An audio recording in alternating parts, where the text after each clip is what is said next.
ఉత్సాహంగా ఉల్లాసంగా చదువు సాగాలి, గొప్ప గొప్ప ఉద్యోగాలు సాధించాలి. Vignan deemed to be university.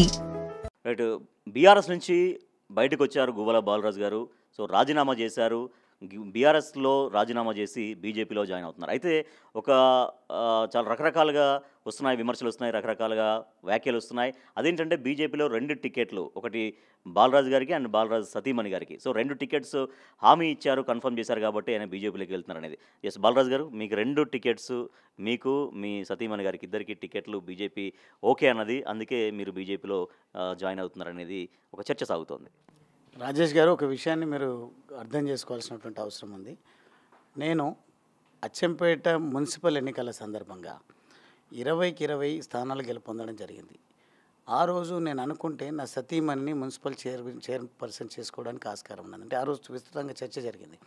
ఆ రోజే నా నియోజకవర్గ ప్రజలకు చెప్పడం జరిగింది, మున్సిపల్ చైర్పర్సనే కాదు, జిల్లా పరిషత్ చైర్మన్ పర్సన్ చేయను, నాకు ఎమ్మెల్యే చేసే ఇంట్రెస్ట్ నాకు లేదు, మా సతీమణికి అసలే రాజకీయాలు ఇంట్రెస్ట్ ఉండదు, నేను రావడమే ఆమెకి ఇష్టం లేకున్నది. కానీ నాకు పేద ప్రజల పట్ల ఉన్నటువంటి బాధ్యత, గౌరవాన్ని బట్టి ప్రజాసేవ, బాబాసాహెబ్ అంబేద్కర్ గారు చెప్పినట్టు ఒక చట్టసభలో ఉంటేనే గొప్పగా చేయొచ్చు అని చెప్పినందుకు వారి ఆశయాలు నెరవేర్చే పనిలో గువ్వల బాలరాజు గారు ఉన్నారు, నా భర్త ఉన్నాడు. కాబట్టి ప్రోత్సహిస్తా అని నన్ను ప్రోత్సహించడం కోసం నా వెన్నంటూ ఉంటూ, నా ప్రజల మధ్యలో ఉంటూ, నా ప్రజలకు సహకారాన్ని అందిస్తూ, అదేవిధంగా ఆమె ఒక ఎన్జిఓను స్థాపించి క్షేత్రస్థాయిలో అదెందుకు బంజారా తండాలకు కానీ, అదేవిధంగా దళిత వాడలకు కానీ, మరీ ముఖ్యంగా నల్లమల్ల ఒక టైగర్ రిజర్వ్ ఫారెస్ట్, చాలా డీప్ ఫారెస్ట్లో చెంచుపెంటలు ఉంటాయి, అక్కడ ఉన్నటువంటి విమెన్ ఎంపవర్మెంట్ కోసం కూడా తాను పనిచేస్తే రకరకాల విమర్శలు. అప్పుడు ఒక పనికిరాని వెధవ, అప్పుడేమో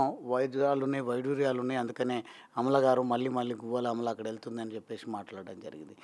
అక్కడ పేద చెంచులకు సహాయం చేయడానికి వెళ్తే, ఇప్పుడేమో నేను బీజేపీలో చేరుతున్నా, బీజేపీలో అయితే 2 టికెట్లు వస్తాయి, భార్యకు అదేవిధంగా భర్తకు 2 కూడా కమిట్ అయ్యిండ్రంట, అందుకే వెళ్తున్నారంట.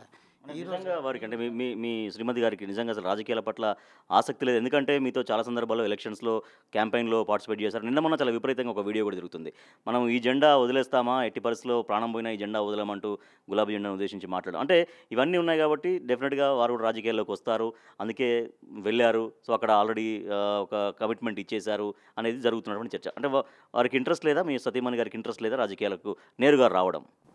100కు 1000% నా సతీమణికి రాజకీయాల్లోకి రావడం ఇష్టం లేదు. 100కు 1,00,000% నాకున్న ఆశయాన్ని బట్టి నా భర్త చట్టసభల్లో ఉండాలనే కోరిక అయితే చాలా ప్రగాఢంగా ఉంది తనకు.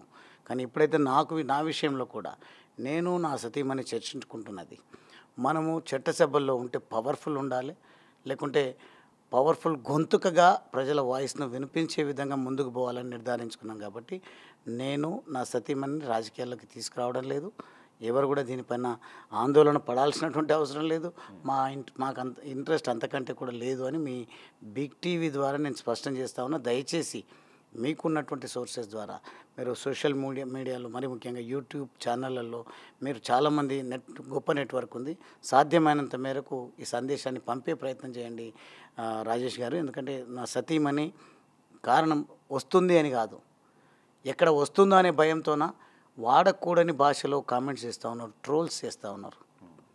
మహిళ అనేది కూడా చూడకుండా, ఒక చెల్లియో తల్లియో అని భావించకుండా ఇష్టానుసారమైనటువంటి భాషలో మరీ ముఖ్యంగా ఎవరు మాట్లాడుతున్నారు. కానీ నేను కొంత చేంజ్ నాలో తీసుకొచ్చుకోవాలనే ప్రయత్నం నేను చేస్తూ ఉన్నా. నిజంగా గతంలో ఉన్న బాలరాజు అయితే ఇప్పటికీ సోషల్ మీడియా ద్వారా మాట్లాడుతుంటే, మెయిన్ స్ట్రీమ్ మీడియా ద్వారా మాట్లాడుతుంటే, అవసరం అనుకుంటే ప్రత్యక్షంగా వెళ్ళి పళ్ళు ఇరగొట్టేటువంటి వాడిని.